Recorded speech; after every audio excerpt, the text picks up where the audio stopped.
Hello and thank you for joining me today. Well, this is the Wednesday, January 14th edition of our video devotionals. We appreciate you being with us, and I hope your Wednesday's going well. It is the middle part of the work week, the middle part of the school week, and it's also church time for many of us to be in your places. If you possibly can, be in the house of God. We're going to talk about the house of God today here in our passage we're going to give you. So if you have your Bible, it is your custom to follow along. Then if you'll look at Genesis 35, we're going to look at verses 6 and 7. We'll be there momentarily. Just want to say, like we always do, thank you for watching. Thank you for the comments or any type of interactions that we have, acknowledgments that you're watching. And of course, we appreciate you very much. And we appreciate you praying for my brother-in-law, the passing of his mother, if you can continue to do that. I know he would appreciate that, my sister and all the family. All right. Well, let's jump right in here as we look at Genesis 35. Notice verse 6. So Jacob came to Luz, which is in the land of Canaan, that is Bethel, he and all the people that were with him. And he built there an altar and called the place El Bethel, because there God appeared unto him when he fled from the face of his brother. So we're going to look at the difference here between the name Bethel and El Bethel. So the difference obviously is two letters, El Bethel, that's at the beginning of El Bethel, and then Bethel, of course, doesn't have the El, so what's the difference?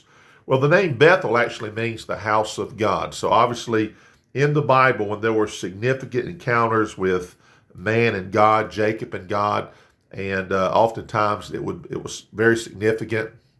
Sometimes an altar would be built, and they would call the place by a very significant name because of that encounter. So the house of God, Bethel, all right?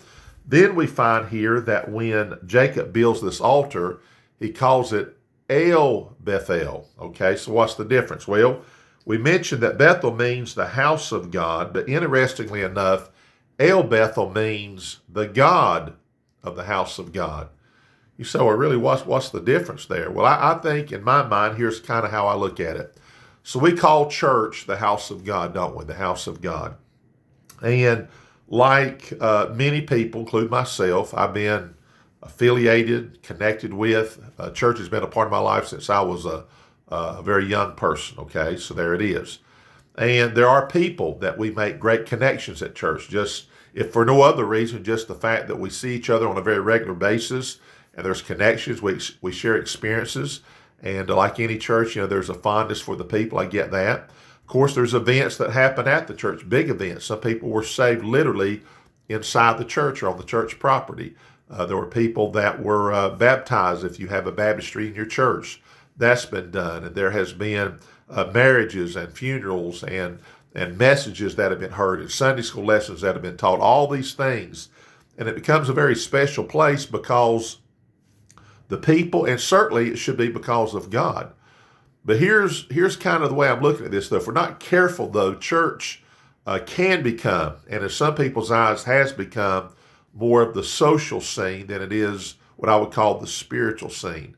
In other words, there's people that would stay within a church because of the people and that connection, even if the spiritual part of the church would decline it and be something that would not be, we'll say, pleasing to God, something that would not be proper.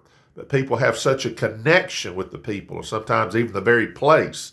I say this, I shouldn't say this, I don't say it kiddingly, but there are people that would not leave a church because there are churches that literally have cemeteries where the family's at, and they would just never, ever leave because, they have a connection even with the people that have lived and have passed and gone on.